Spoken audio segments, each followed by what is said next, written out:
Bet you people can hear us now. If so, then I'd like to welcome everybody. Thank you for joining us for our final Threat Intelligence Roundtable of the year. Not forever. Not forever. Okay. No. We have an audio check, make sure we're heard. So maybe one of the attendees can tell us if they can hear. Oh, we can be heard. Okay. There we go. Good. Okay, so thank you everyone for attending. My name is Adam Gaydosh, Director of Professional Services here at Anitian. I'd like to introduce the members of today's panel. We've got Andrew Plato, the illustrious founder.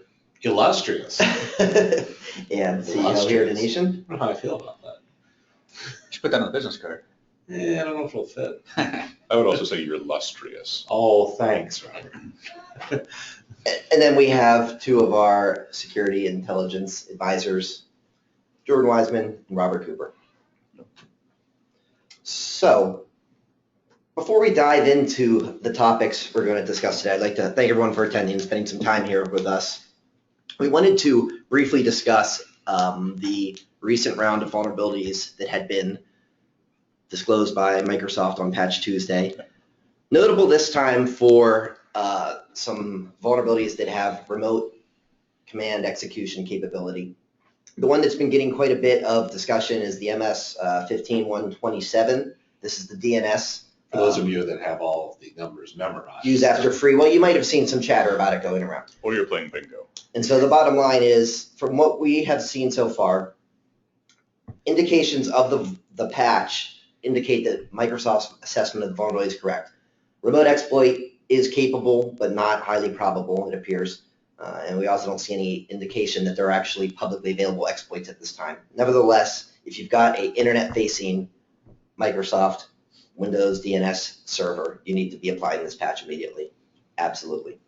What's shocking about this one is that basically you can send a specially crafted DNS query to the server, and that's it. I mean, so it's not like there's like a sequence of events that have to happen, if I understood the vulnerability correctly. No, it actually is a recursive DNS, so that's why it's not quite as easy to exploit as we had first indicated. It looks like the patch addresses the way that the Windows DNS server handles recursive queries, and so you'd have to set up a malicious domain or something like that and trigger the server to do a query in order to set the stage for exploitation, which is why Microsoft says it's probably not as easily exploitable, even though it doesn't require you to do anything to the server itself, and setting up a domain is something that most attackers, if they were really interested in exploiting this, could probably take those steps to do, but it requires that extra step. This is what we've inferred from some of the people that have been reverse engineering the patch, right? Until it was first disclosed, that wasn't really clear, which is why people were up in uproar. Right. But it doesn't underscore the fact that you need to mitigate this if it exists on your perimeter. There you go. Yeah. So that was the breaking news item. I'd like to transition back to the agenda here of the items we want to discuss, which to us seem to be the most topical changes to the threat landscape here in the final quarter. So the first one we'd like to talk about, which is a real hot button issue, is the Cyber Information Sharing Act, CISA. There has been a lot of discussion about the implications, the design, the expected outcome of this act.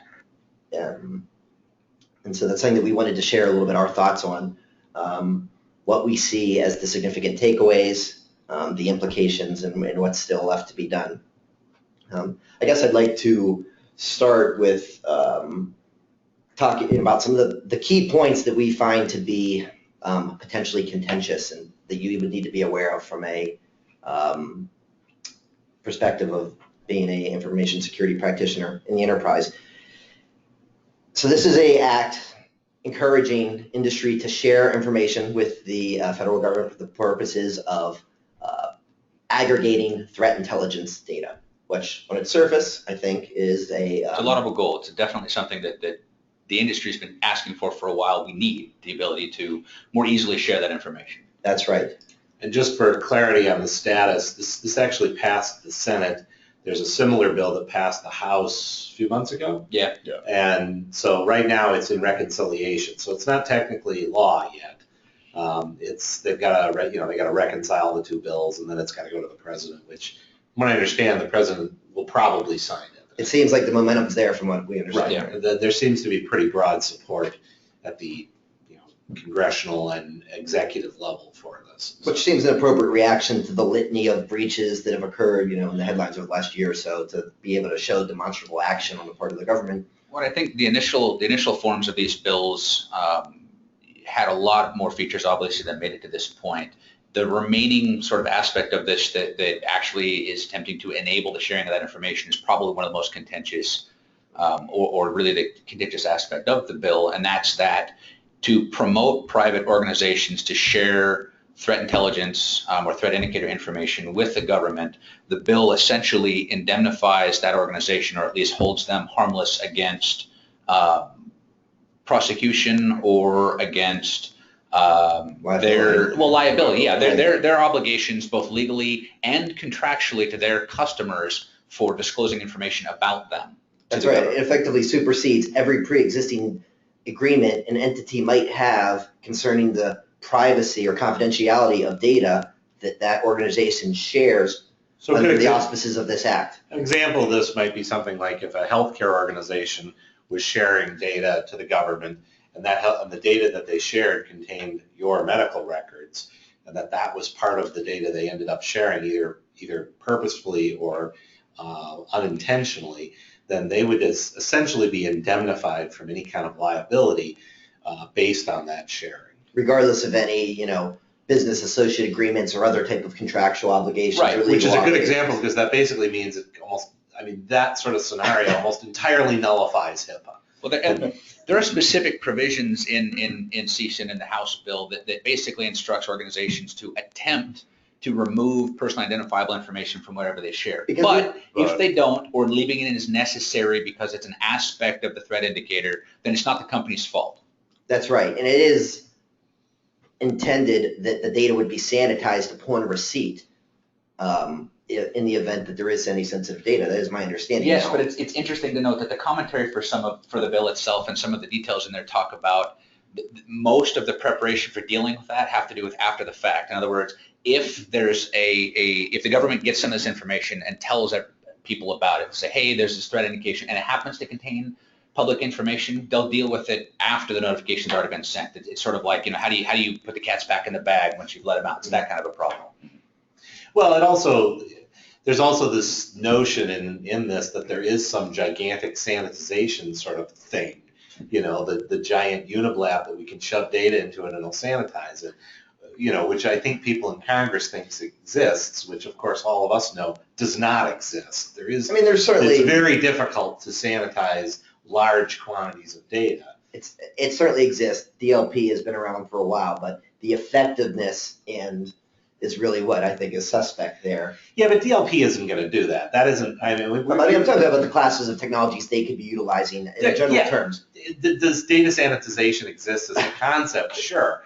But I think the presumption is that all of these companies have, they assume that everybody, don't you have one of these? And it's like, nobody has one of these. It's not like it's sitting around on a shelf. And the parameters are so loosely defined for what data is collected that expecting it to be normalized to the point that it can be uniformly sanitized, I think, is also a bit of a stretch. But again, I don't know that everything has been fleshed out at this point because it's not been signed yet. Well, I do think that since it's in reconciliation right now, that's the lawmakers trying to get to the point where both houses are happy with the resulting bill. It doesn't mean that there's going to be a lot of technical review of the remaining content, I'm sure. Sure, but I would expect NIST or someone to publish some type of implementation guidelines supporting Probably. it. Yeah, that would make sense that NIST would be. Look, the hope here, it's easy to be cynical when you hear, okay, you've now basically identified any entity from sharing any type of data with the U.S. government if they think it might help them identify threats, which is pretty vague, right? But if we really think of some of the potential positive outcomes, I think that can maybe temper some of our concerns, understanding that the details are not very narrowed out. But when we talk about having some type of global threat intelligence that is based on a wide range of actionable data shared anonymously, sanitized, and then disseminated to anybody, that could be a really powerful tool for us as practitioners. So I don't think that should be overlooked. It's also, I think it's relevant to note that other industries already do this. The auto industry, the healthcare industry, the financial industry, there's lots of sharing of data with the federal government, and quite frankly, not all of it's even above board. I mean, some of it is shared, and that you know, that was kind of the big question behind a lot of the stuff the NSA was up to. So the sharing exists in other industries. This is not a new idea. I think the problem, of course, is that in other industries, it's a little more clear what kinds of data they need and the types of information that is required. Whereas in this realm, again, it's more vague. And whenever there's vagueness or whenever there's anything that doesn't, that isn't really clearly spelled out, I think it's natural for people, including ourselves, to kind of fill that vagueness with all sorts of conspiracies and on horrible sort of things that could come out of that. It's true. It is a natural reaction. So well, and it's not like we don't have precedent for that. True. When you have vagueness codified into law, you've just created loopholes. Right. Well, like this any is other not an alien standard. concept. Well, like any other standard, but the difference between a standard and a law is that one of them holds up in court. I Well, understand. and this is a good example of that too, because there are conveniently built-in loopholes to this. Right. There's a set of non-cybersecurity related criminal investigations that the government is already able to use this information for, included into the law, preventing harm to individuals, investigating instances of fraud and theft and that kind of stuff. The information that's supplied, these threat indicators, law enforcement agencies are going to be able to use as part of their investigative process. I guess it really sort of boils down to that question of, do we trust the government when it comes to cybersecurity? Well, that I think is probably the crux of the issue here when you talk about the privacy concerns. And we were talking before how maybe privacy and confidentiality are not necessarily the same. Confidentiality is certainly a fundamental tenet of information security. And as security professionals responsible for some degree of enterprise risk management, you certainly need to be aware of privacy implications. I think that's something that we can't lose sight of with this particular bill, and how that might affect relations that we as a nation and then entities doing business here have with global business partners, the EU, which has much stricter privacy laws. I think there could be some really potentially troublesome ramifications. It looks like this bill is heading to get passed, to get signed into law probably next year. Ultimately, I think if it really does foster collaboration or information sharing between organizations here so we can get ahead of some of the cybersecurity threats, that's going to be a good thing. If we can try to address the privacy concerns, I think that's important too. But ultimately, I think getting to the point where we have that sort of nationally available aggregated threat feed or threat intelligence information that we can all supplement our existing threat intelligence efforts with, I think is valuable. So what can we do as security professionals here other than sit and wait to see how this unfurls and what the long-term ramifications are? What comes to mind to me, one of the things we've been discussing about here when you talk about some type of standard or law for which the details have not been fleshed out, is we can certainly do what we can to keep involved, keep an eye on how this develops, see if there's calls for review for drafts that NIST published, for example, that we can provide technical feedback on implementation guidelines and specifications. I think is a great thing for all of us to keep in mind if we feel some degree of frustration or lack of control here. Learn about effective, proper, and methodical de-identification techniques. Andrew, you mentioned HIPAA before. Health and Human Services actually has a really good page on their website that talks about the two primary methods for de-identifying protected healthcare information, protected health information. There's 18 data points you have to remove at a minimum, or you have to employ statistical processes to ensure that there's not a reasonable probability that you could identify an individual from the information that's left. And I think doing something similar for the rest of the information, so at least you can be prepared when you need to share this kind of information. You already know what it is you need to do to render it as harmless as possible. And that would apply for data that you share through this program if you choose to do so, or your organization does, or data that you might be sharing with any type of third party for whatever reason. Mm-hmm. Of course, it's always best practice to sanitize it as much as possible, de-identify any sensitive information that's personally identifiable or anything else.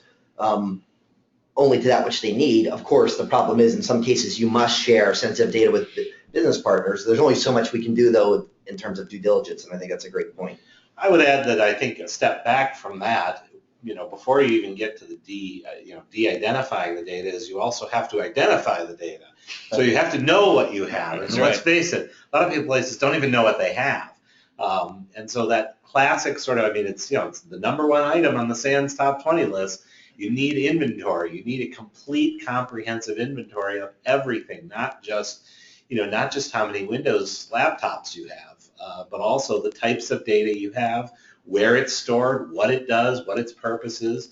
And the only way you're really going to be able to get that a lot of times is to go out into your environment and go out and interact with people and ask them and interact with the business process owners and the data custodians and all that, and sort of build that inventory so that you can know what you have, so that then you can know what needs to be sanitized. That's a great point. Before you get too worried about being concerned that some third party is going to share your sensitive data without your authorization and be sheltered by this, you might want to start with knowing exactly where all your sensitive data is. Right. We've confront this all the time in PCI, of course, right? Is where's the data? Where, that's sort of enshrined in PCI, but it's applicable really to any sensitive data.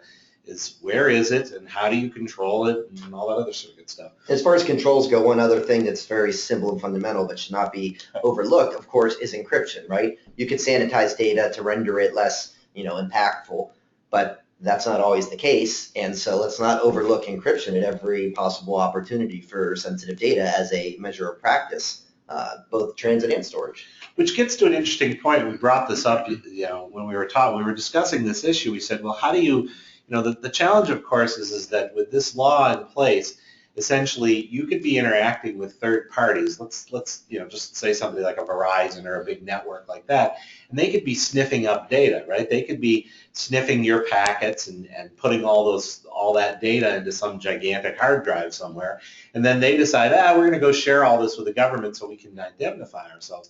And now your sensitive data that they've sniffed up, transiting their network, because you don't always know where your data is going, right? It could be going through Verizon or AT&T or whomever, right?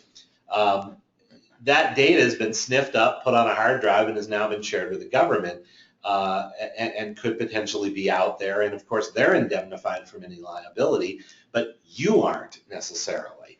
And so how do you control that? And the answer, of course, is encrypt everything. It's everything in and out of your network, everything between business partners.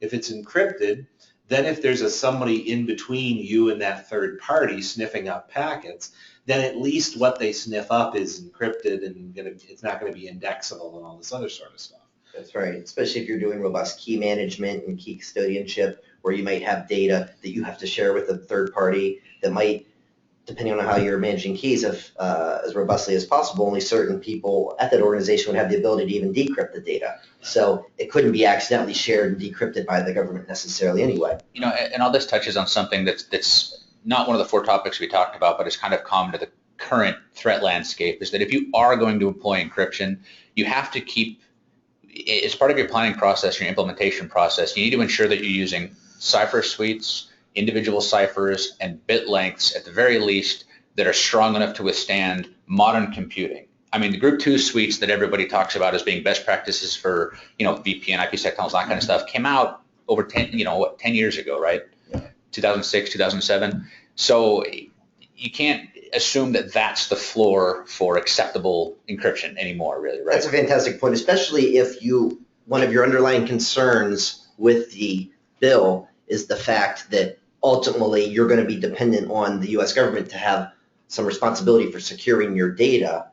Then I think it's probably safe to assume that whatever data of yours that they have collected in some manner through this bill is probably going to live within the government for a very long period of time. And so it's not necessarily if your encryption just good enough today, but are using something that would hold the test of time in 5 years or 10 years when the next OPM breach occurs. Sure. And more importantly, it's that when it's inadvertently breached, it's at least prohibitively difficult for whomever gets it to crack it open and get what they want out of it. And using, of course, the best cipher lengths and all that is what's going to help. I would add one more dimension to this topic, and this is going to get to a topic that we've yet to get to, and we'll get to in a little bit.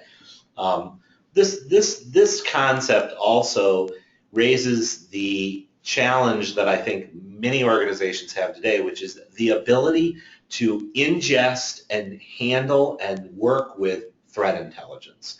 And the fact is very few organizations, at least I think in our experience, except very large organizations, have any capability to do this at this point. And what I mean by that is the ability to kind of take in data through a variety of means, whether it's a structured format, whether it's a website, whatever. It can even be, a list of vulnerabilities or what have you. Take that threat intelligence in and do something with it, and structure it and formalize it and put it into your security operations.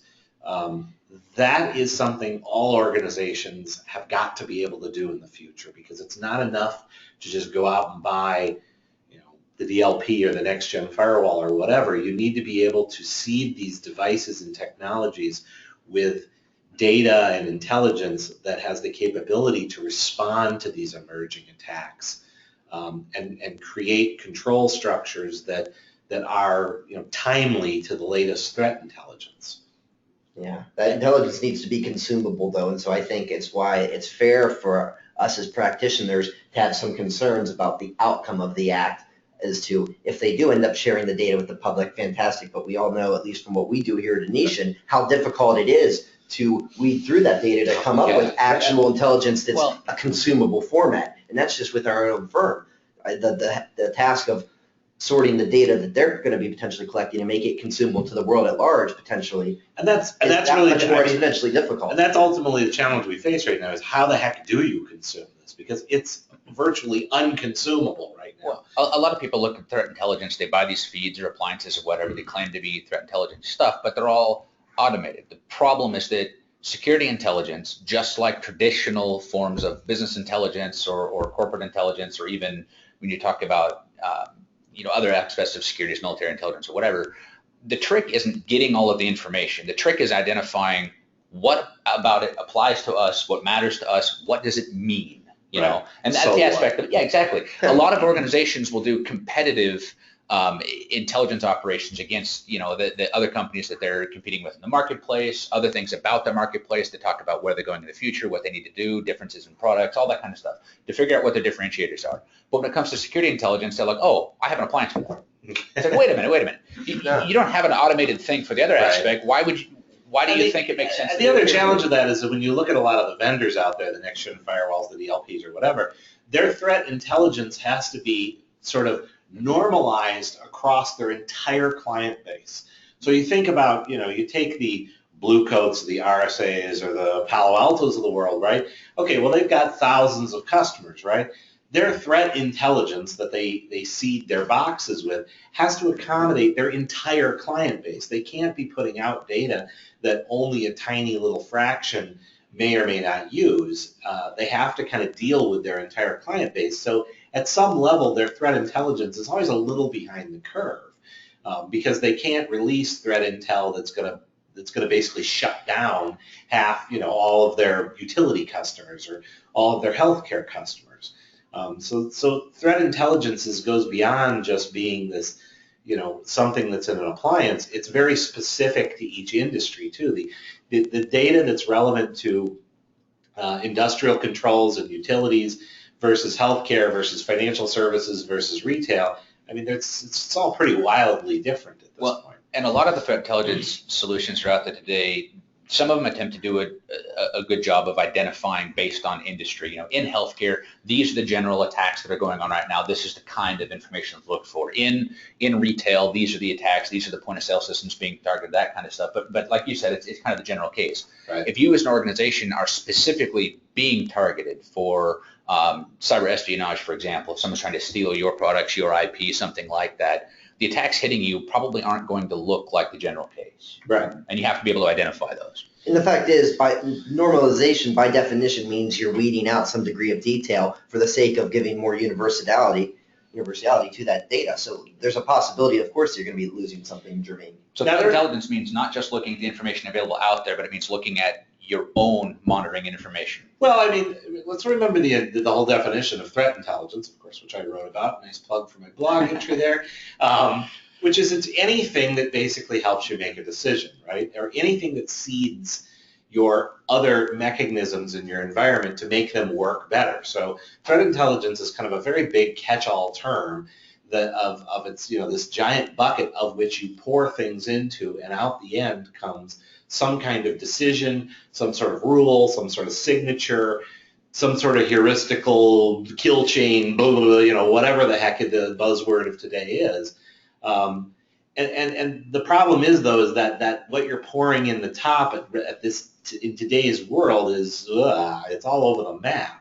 One thing I will say that's interesting, though, and I've noticed this trend in some of the technologies, is that a lot of them are starting to allow the connection to public sources of intelligence. So, for example, you could plug in blacklists, and you see the most obvious example. I think the one most people have experience with is the ad blocking lists that you can put in your browser and stuff like that. That's an example of a kind of threat intelligence. I think it's also an example of why the data is unreliable at this point, because so often that we see these blacklisted entities from these feeds are dynamically allocated IP addresses in some cloud provider's space that was some type of spam server 4 hours ago or 4 days ago, but now it might be your business partner's load balance IP pool. Yeah, right. And we'll get to an example of that in a little bit.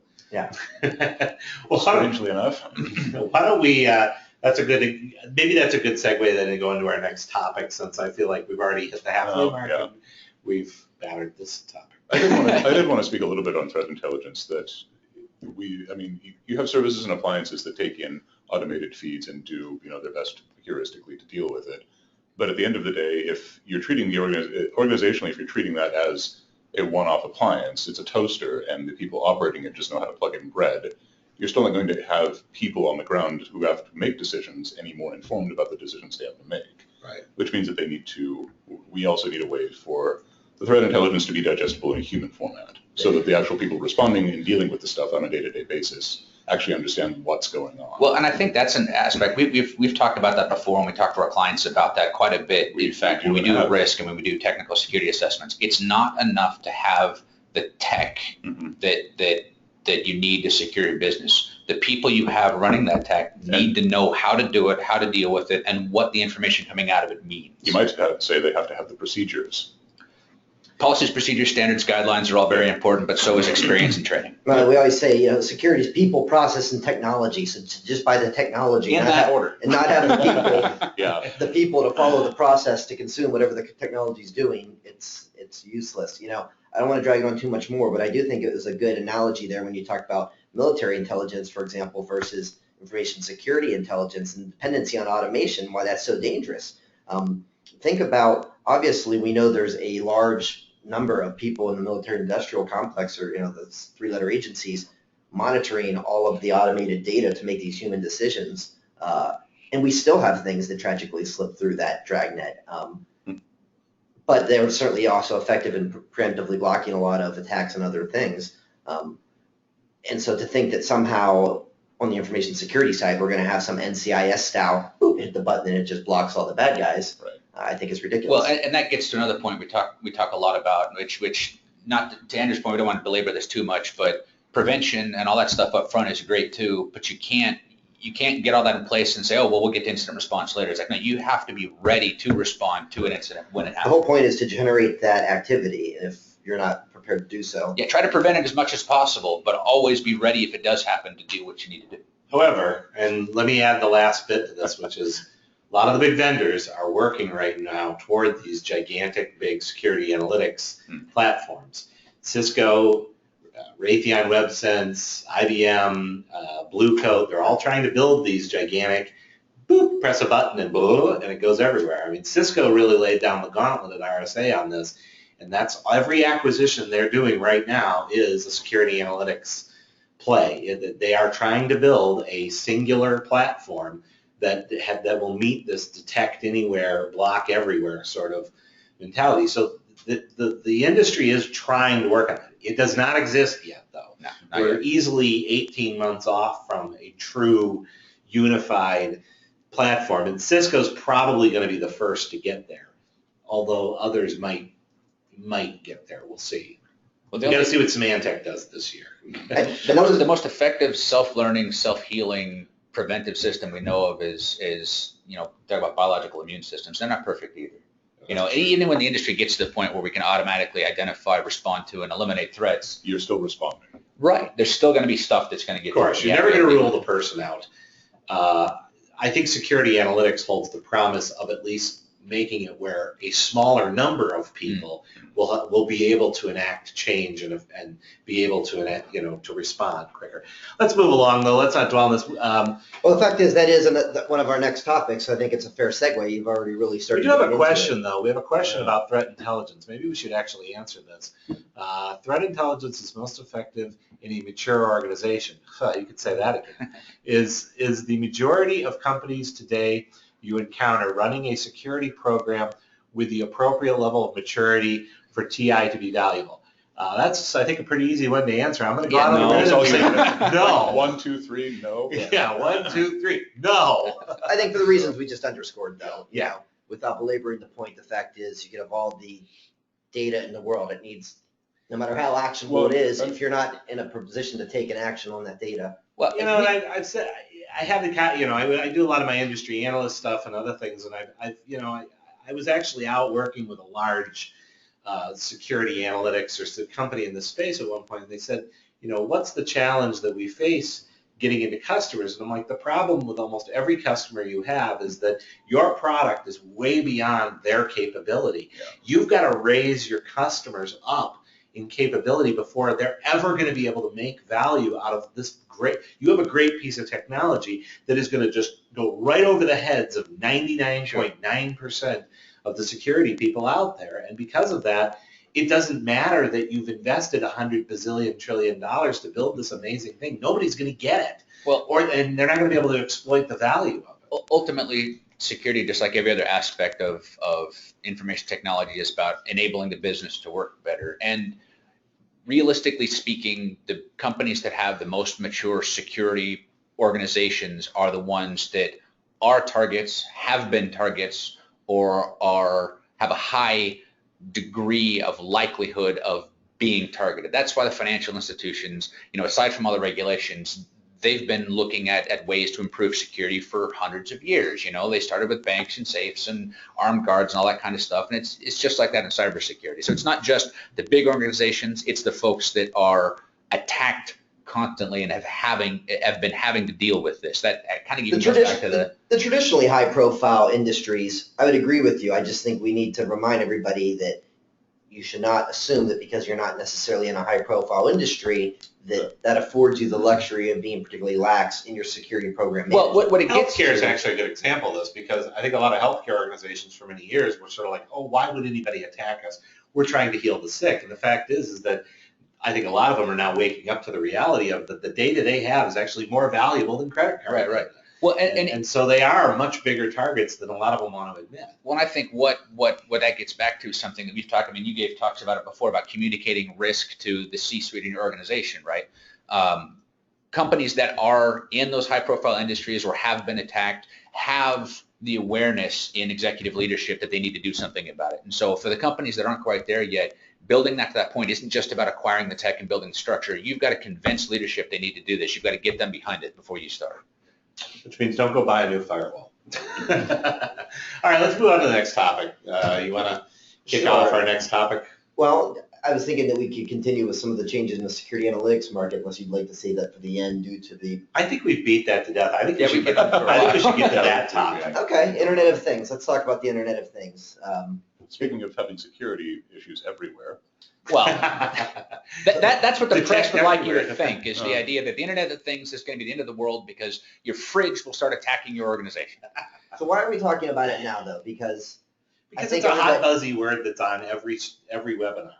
Okay, fair enough. Well, I think we're talking about it because it's actually here at this point. It's been a hot buzzy word that's because we actually have fridges now. We actually have fridges now. We actually have, Teddy Ruxpins. And the Barbie thing. You see the Barbie? Right. They've been talking about how this Barbie would be, I don't know what it is. I should know. I have a daughter who's 8 years old, right? She doesn't want it, unfortunately. Well, recently there was a toy bear doll thing or something like that. I don't remember which it was that was breached and revealed, like photographs of the children and the parents interacting with it. and audio. Oh, it was like a nanny cam, right? It was a web-connected nanny cam or something that was... No, it was an actual toy. Okay. It was a thing But it for was childhood used to do that, I guess. Right. Yeah. So the point is, Internet of Things has been around for a while, but we are seeing a real spike in conversations about it. Yeah. It's on the tip of people's tongues in our industry again, which that's what we really want to, I think. Well, like Robert said, there's more of these devices coming out now. Fridges that, they keep track of do you need to order new milk? I can go and order it for you and have it delivered. So it's really becoming less theoretical. The problem I have with the Internet of Things is it reminds me, so I went to a presentation a while back ago, and the first 20 minutes of the presentation, this woman she's like, can you imagine in 1995 there was only 1 million computers on the internet and now there's 20 billion. Can you believe that? And I'm like, yes. So, I'm like, you just took 20 minutes to tell us the internet's getting bigger. So, wow, that isn't a particularly remarkable revelation. And I think a lot of people get sort of spun up on can you believe the world's getting bigger? It's been getting bigger since the beginning of time. I mean, why is this a new thing? So I guess that's the problem. People are incredulous over something that has been going on for literally millennia. So why is we incredulous about it? There is more stuff on the internet today than there was yesterday. Guess what? Tomorrow, there's going to be more stuff on the internet. I think the answer to this is actually in the point you just made, is that you attended this webinar where this woman spent 20 minutes telling everybody that the internet was getting bigger. Yes. Because that was revelatory. Because we don't actually think about it on a daily basis. Right. And that's why a big burgeoning flood of IoT stuff is kind of notable, is because suddenly you need to remind yourself that all of a sudden all of these things are actually connected, and you have to consider them. Like you do your workstations and your cell phones. Well, and that's you've got to deal with them. Yeah. Well, and that's and you what haven't been having to think about dealing with them. And that's what it comes down to. All these devices, I think the big, what most people are aware of is they probably run Linux or Android or something like that under the hood. In the medical field and in the retail field, we've had devices in the organizations for a long time that run some embedded operating system under the hood. It has to be patched and managed like anything else. And I really think, as far as cybersecurity is concerned and how this affects the threat landscape, what it means is you have the potential for a greater number of unmanaged, untrustable devices in your environment that you have to plan for and deal with. And you have a lot of business leaders making decisions. They're getting sold these products of, you just connect it to the internet and you're good to go. Yeah. You don't even need to talk to your IT department. It takes care of itself. It just magically does everything. And so they go, well, I need 400 of those. But like you said, Andrew, it's not a new problem. No, it's just an old problem potentially getting bigger.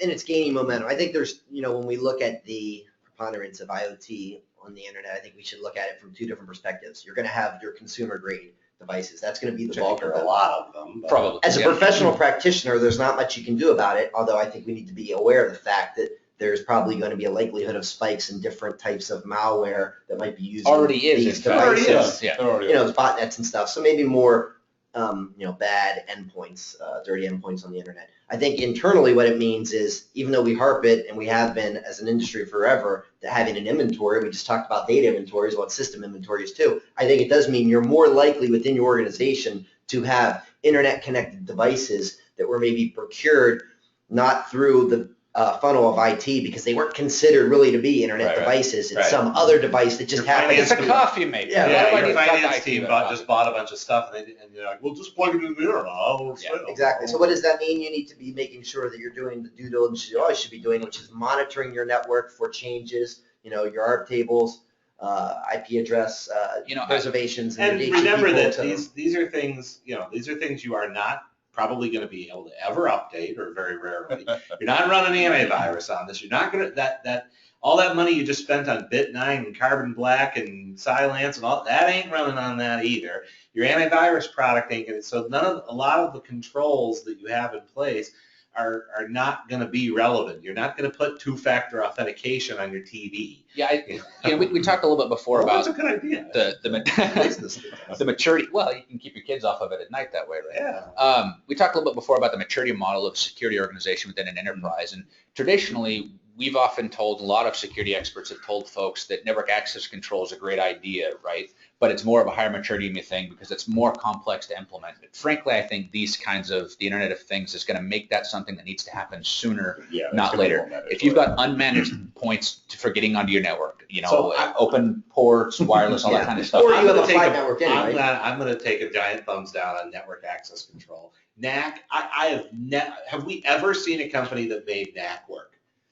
Well, once, maybe twice. He's talking about a more general concept. I mean, even as simple as having not live jacks in public areas. Yeah, I think what you're talking about is segmentation, which is, in my opinion, different. Well, what I mean really is the idea that any access point to your network that isn't directly under IT control, it's not a managed corporate device, whether it's your wireless network, a jack, or whatever. By default, those should be in in a public, like a guest VLAN. They should be segmented off into a dirty network. Sure. That's what I'm saying. And segmentation, I think, is the big issue, which is, unfortunately, a lot of companies we go to, and what do we see? One gigantic flat network, everything plugged into one giant core switch, where everything interrouted. Yeah, it's all interrouted, which means you breach that, you got the whole network. When you segment these things and you have all these networks with differing zones and different, there's a more high security zone, that's the dirtier network, then you can take all those IoT things, you can drop them onto their filthy, dirty network, and then they can go out and do whatever they want, but they can't touch your domain control. Right. Yeah, you're right. Network access control is segmentation is the important point, and it's worth noting that segmentation doesn't mean just separate subnets and that kind of stuff. You're talking about security. We're talking about logical segmentation. We're talking about enforcing access control levels of trust. Them. And also, let's not forget layer one, physically disabling, unused ports too. I think the one thing that we're over, maybe not illustrating when we talk about the potential impact of some of these IoT devices having vulnerabilities, and when you're doing your threat modeling for risk management internally. Yes, having vulnerabilities that can be compromised. We saw a rash of these with DVR systems for physical security cameras, for example. There could be problems where they're being used for other malicious actions. But let us not overlook potential threats that use things. You mentioned smart TVs. We've heard about some of these smart TVs that has the capability to eavesdrop and do some type of listening in, okay? So you can't overlook that from threat modeling and say, well, all of our smart devices are segmented on our network, on the dirty network Wild West, so we're good to go. If you're comfortable with this thing eavesdropping on your sensitive board meetings, potentially because you let the firmware be some wildly known to be bad one. So I think it's really important when you're doing monitor it for any sort of monitoring. So this comes back to having an inventory that's accurate and monitoring your vulnerability management program. If you find out that, the latest version of Visio actually is being sent to some hostile government for wave file analysis of sensitive trade secrets, you might want to get on top of that. Yeah. I would note that it's also a lot easier to segment networks and do a lot of these controls in today's world. Virtualization, software-defined networks, the AWS. I mean, it's so easy to segment networks nowadays. There's so much technology available to do this. If you're not doing it, then you really don't have any excuse. I guess what I'm saying. Then you're resource constrained, presumably. It does take time. That effective network segmentation takes time to analyze traffic flows and start implementing things. The firewall rep told me I just plug it in and it just works. Come on. But it gets back to people and processes being oftentimes a challenge there. Of course. So did we beat the IoT thing to death? I think just one more thing that we need to consider about, we talked about, detection, of course, needing to be able to have a vulnerability management program to know what your specific threat landscape looks like in regards to IoT. And I think it's also important to look at what your response capabilities might be in that regards as well when you talk about incident response planning. Well, think of it. I always say your incident response plan is like the catch-all for everything that kind of, it's everything else should funnel down to that, and that should catch everything, because the whole idea behind your IRP is that that's going to deal with anything you didn't prevent. You didn't prevent, and so and that's really the way you need to build it. Is everything should sort of funnel down to the point where is that the IRP gets invoked when everything else kind of didn't work or didn't function or what have you. So, okay. All right, let's move on then. We've got about 15 minutes. So, by the way, if you guys have any questions, by all means, use the question or chat feature. we'd love to hear from you. So we've got 1-2 more topics, but if you guys would like to ask anything, ask away. So next topic. So next we were going to talk about self-morphing exploit kits. I look at this one, frankly, in somewhat the same light when we talk about its topicality as I did IoT. It's not a new concept, right? However, once again, it's starting to get a little bit more visibility and discussion around. Well, they've gone from being the tool of your State advanced, actors and- capable threat actor to being commoditized. So they're available to the script kiddies, but before we had to worry about them using, pulling down Metasploit and typing a couple of commands, where they're actually able now to go and buy these advanced malware kits and use them against you. So what are they? What are we talking about here, Robert? So These kits are like $50.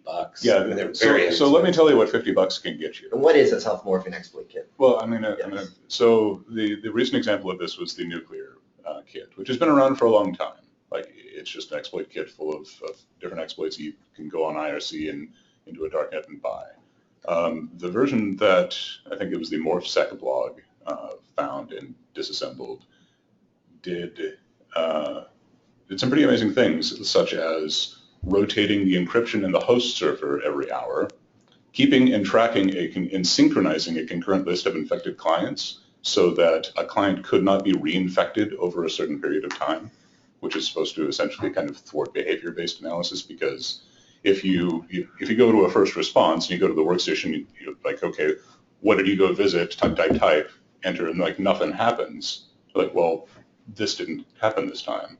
So it rotates that, the encryption, and also automatically regenerates the signatures of the exploited files on the fly continuously. So these are all various actions that are programmatically undertaken by types of malware intended to prevent detection and evade eradication. Well, and there's been the idea of modular malware is not really a new thing either. There's been a couple of years now where there's something that'll get on a box and it'll download different modules that control or augment its ability to spread to different kinds of hosts. If it gets into if a malware that right now targets Windows or something, that's one of these module things, gets into a network that's primarily Mac devices, well, it can go out to its CNC server and say, hey, there's not Windows or Mac here, give me a module where I can use to spread to a Mac network, and it will do those kinds of things.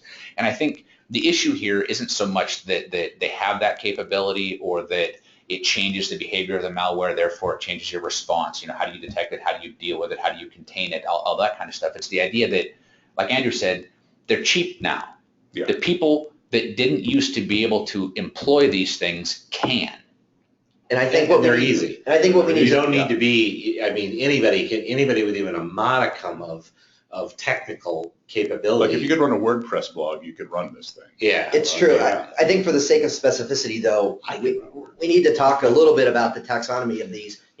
Historically, when we talk about signature-based detection, there has always been, not always, but there were historical examples of this basic type of self-morphing malware where it would simply recompile itself each time so that its signature would be different for MD5 hash or pad detection itself or something. differently. Yeah, right. Move like assault or something like this, yeah. right? Very basic types of evasion techniques to evade signature-based detective technologies. We know that there's been a big shift in the market here over the last many years to focus on behavior-based heuristics, okay, these types of detection mechanisms. And it's in that arena that the more sophisticated types of self-morphing malware, where we're talking a wide range of attributes, not just simply some pattern in the Slack space, that is what has gone from weapons-grade, nation-state only type of stuff to now script kiddie. Like this thing will automatically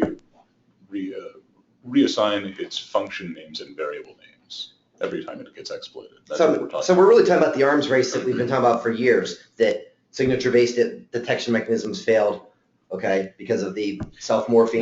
That was basic. Then we had behavior-based, and now suddenly we're starting to see.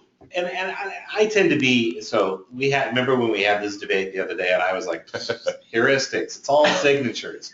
It's all signatures all the way down, right? It's all turtles all the way down. It's all signatures all the way down. I didn't expect you to come off on this response here. The thing is that behavior, so in doing a lot of research of these behavior-based, you're right, the behavior-based technologies are definitely taking, you're seeing a lot more of them. It started with the FireEye type virtualization where they unpack things, they watch it. You can have dirty networks, they can watch what goes out of it. Now you've got the endpoint products that, they can do this. And some of it is very sophisticated because all things being equal, there is only the number of sort of malware-like behaviors that exist on endpoints is relatively finite. You can pretty much say, well, it's okay, dynamic now. Is the thing, though, right? Isn't that the whole point that these things are supposed to address? Is the fact that malware itself is no longer static. It's not, this is what we look for, this is what we kill. This exploit's going to pop onto that computer, run these things, and then go off and do that. That's not what we're doing anymore. What I think is important for people to understand, though, is that the ability to do this behavior analytics is not new. It has actually been around for quite a long time. Almost every intrusion prevention system that exists in the world does this to some extent at the network level. Even if it's maybe more static than it should be. So the concept of behavior analytics has existed for quite a while. What is getting better and what the technologies I think are getting better at is the ability to kind of try to create these more dynamic lists and do this kind of weighting stuff. So for example, there's a technology in the market that uses a probability analytics engine, it's Silence, by the way. And in essence, what it does is it has all these behavior kind of things inside it, and it can compute a probability based on, okay, this software or this system process or this file, it did this, it did that, it then tried to encrypt itself. It puts together all those behaviors and then says, okay, has that crossed this probability threshold of malware-like behavior? And once it crosses that threshold, it then can block it, stop it, report it, set off alarms, whatever. So that's sort of the advancement we've seen, but these are mostly endpoint technologies. The network-based products that do this are pretty much blinded to a lot of these attack tactics, and they're very easily bypassed because they have to work first off in mass. It's difficult to get all the data. You've got all these virtual slices running. So the network-based systems have not been as reliable as these endpoint products. And a lot of the network-based ones that are based on like the FireAmp product, for example, that's really good, or NetAmp products that's really good about integrating with the client-based thing to, hey, we've seen a threat, let's contain it elsewhere. That still has to be quickly disseminated between the endpoints, so it's still signature-based, which means if the malware is identified at one place, great, the whole network knows the hash for that file. Well, it just changed. Yeah. So it isn't perfect. That's the point. But it's we're seeing progress there, and I think getting back to the point like you always say, why do we care? Why does this matter, right? For most organizations, I think it comes down to one. The question we get asked all the time is, if I have one of these new things, do I still need my old antivirus system? Yes. And my answer is yes. Most of these systems, and FireAmp's a good example, it uses traditional anti-malware alongside its new behavior-based stuff, because ultimately all the stuff you already know how to kill, there's no reason to come up with a new way to kill it. What if you missed something you used to know how to kill? You don't want your new sophisticated malware behavior analytics product to be dealing with 10-year-old viruses. That's what the McAfees and Symantec's and Trend Micros of the world are excellent doing. But the same principle applies to intrusion prevention, to gateway antivirus, to web filtering, all these other things. All those technologies are still valid and very useful because they allow you to create a baseline of, okay, this is a known point at which we can work from. In reality, all you're doing with these new advanced products is trying to fill that sort of gap between that baseline and the next rung up. And these products are a little better at simply dealing with a more dynamic world. But at the end of the day, and I always want to remind people this, you're still basically talking about signatures. You're just giving them a new name. These endpoint products still have some sort of thresholding mechanism built into them, or probability analytics, or whatever you want to call it. And that is, for lack of a better word to say, a signature of sorts. Probability defined on a discretely defined metric. Well, it's a signature. It's a categorization process if it's not a pattern matching process. I mean, these aren't like you said, these aren't really new concepts. They're just being applied different ways. They're given new names because it sells. But the bigger challenge is, and this is the thing the industry hasn't quite come to terms with yet. So first off, there's a million of these endpoint products. They're proliferating like crazy, and they're everywhere. The bigger problem, though, which is a problem any of us who have been in IT for more than a few years know, managing anything at the endpoint is just a miserable headache, time suck. I mean, well, you have to anybody's deal ever with the end users more. Yeah, you just identified when you were explaining how you can't replace AV, the gaping hole in the security market right now, and the frustration that every one of you are facing from an administrative perspective is we're saying layer on another endpoint agent. Right. Yeah. It's what you really have to do if you want to use some of these advanced technologies. You've got to go belt and suspenders, and we know how bloated the endpoint agents are, how painful they are. Now we're saying layer on another one. Practically speaking. Which I can't believe. Here's the thing I can't believe is why don't we have, and I know I rave about this, you guys are all laughing because you've heard me rave about this, why don't we have the grand unified endpoint agent? Why doesn't this exist? Well, why has nobody built this? I'm just fraud. McAfee and Symantec tried. Yeah, they tried. just looked at what is And then No, Defender they- tried, you know and what? ESET They tried, didn't. and They didn't Yeah. try because they can't try because it's too heavy for them to do. It's too, they can't jeopardize their legacy business. Now, again, I keep saying we got to watch what Symantec does next year because Symantec has a ton of money and now they're free of Veritas. So I would say if anybody I'm scared of next year, it's Symantec because they're either going to come out with some awesome stuff or they're going to just superdose. Well, it'll either be Symantec or it'll be Norton. And we'll have to see what comes out of it. So practically speaking, for me, looking at this from the point of view is if I'm going to defend a network, if I'm a security admin, security architect, or whatever, not as a consultant telling somebody go buy, go do this. Well, consultants, we don't tell people to buy product. We tell them to improve their existing stuff. I would say that what this really comes down to for me, for making things easier on my users, more secure for my business, and more effective in the long term, is all of this stuff makes the argument for least privilege.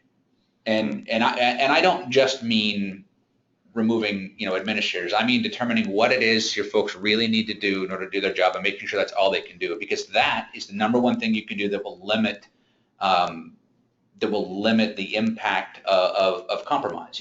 If you have a machine that gets infected with malware that's able to use somebody's credentials or even the machine's credentials to do something, the less they're capable of doing in the environment, the less it's going to spread or impact the business as a whole. That's a great point. Business justifiable needs only. Yeah. I mean, and that's just one of many best practices that you must ask yourself. If you're in the position where you can't afford or you don't have the resources from a device perspective to layer on another endpoint agent, and now you feel exposed as a result of that, you need to ask yourself, are you doing every possible thing that you should be doing from the handbook of best practices on the endpoint, such as patch management and host hardening and least privilege and file system access control based on role. And having a SIM that actually produces. And all of these other things.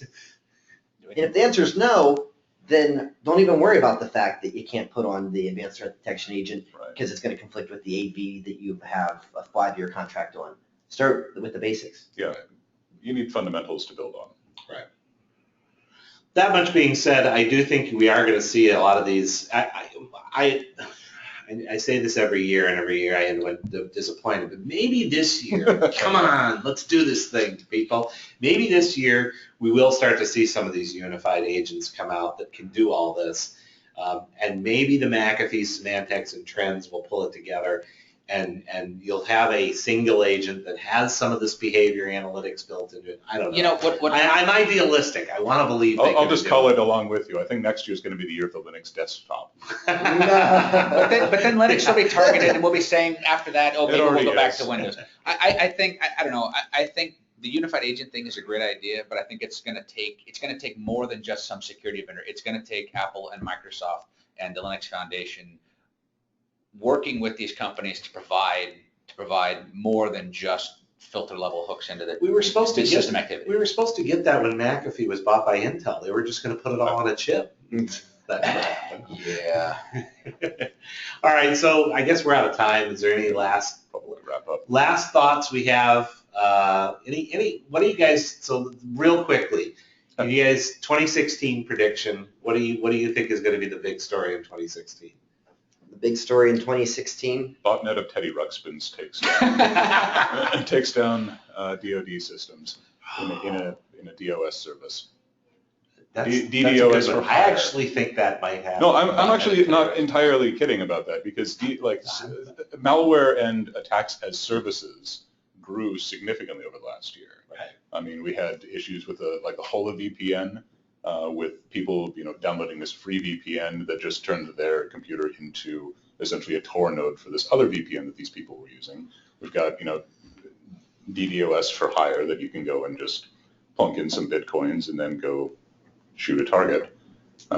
So yeah, IoT is actually pretty ripe for that, because suddenly you've just got unmanaged nonsense everywhere and it's not patched. Okay. What do you guys think? 2016, big story. I'm going to go with something a little bit sensational here. I think there's a higher probability of some type of black swan cyber incident kicking off major diplomatic problems amongst nation states. I think there is super high tensions right now across the world. The geopolitical spectrum is very tenuous. Way to bring the mood down, Adam. I think a great example. Yeah, the Cheerios, man. China is widely considered to be behind the breach of OPM, right? And suddenly they just disclosed, no problem. They arrested the script kiddies that were behind this. It wasn't their, people, of course. I think there's a lot going on with Russia and some of these other issues. Not to get into the politics of it, I just think there's a higher likelihood of some type of black swan event in the cybersecurity arena. What do you think, Jordan? Big story for 2016. I think. I don't By think the way, this there'll be wasn't on our agenda. I just threw it in. Yeah, from my perspective, I don't think there's going to be anything earth-shattering in 2016. I think everybody wants to hear the this is the game changer, this is the whatever. But I'm tired of hearing about game changers, and I think it's going to be the same as it has been, where there's a breach, there's an uproar, and then nobody cares. And I think we need to get past that. And if we can do that, that will be great. I'm just call me a pessimist, but I'm not confident it's going to happen just yet. You're a pessimist, all right. You guys are all pretty pessimistic. I'm going to go a completely different tack. I'm going to talk about companies. I agree with you. I think there's going to be breaches. I think Teddy Ruxpin's. I don't know about that whole cyber China thing. With the CISA as well and the EU, I think there's just going to be a lot of reaction and retaliatory measures. I think most of the governments are still too stupid when it comes to cybersecurity. Which is why I'm more afraid that they're going to react and overreact against one another. Maybe. I'll say I'd like to think that 2016 is going to be the year where the information sharing really happens, where the sharing of threat indicators and the proactive approach is what happens. So my prediction is that first off, you're going to see a big, massive merger of Dell EMC size again. So there's going to be another big one that'll impact the cybersecurity world. I would definitely keep a very close eye on Symantec. They've got a ton of cash coming in the door from the Veritas sale, and they're now getting their act together. I would pay very close attention to who they acquire, as well as Cisco.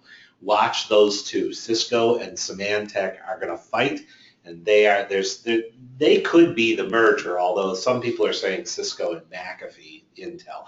It's no mystery Intel wants to unload McAfee. They've been parsing off all the little pieces going forward. I'd also, everybody should pay attention to what happens to RSA. Dell has made it pretty clear they're going to kick off RSA, and where RSA goes could be really interesting. Because RSA has got a lot of really interesting things, but they haven't quite pulled it all together. So I think those are the big players. There could be some interesting black swans. One of these days, somebody's going to acquire Cylance, and I'm surprised it hasn't happened yet, but it'll happen eventually. So those are my predictions, at least on the company-wide side. Well, we've gone over by a few minutes, so I think we should wrap up.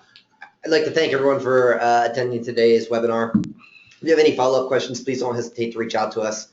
The webinar will be published on Anitian's website for you to view offline. Thanks for attending. Happy holidays. Yeah, thank you, everybody. It's been fun. Take care. Bye.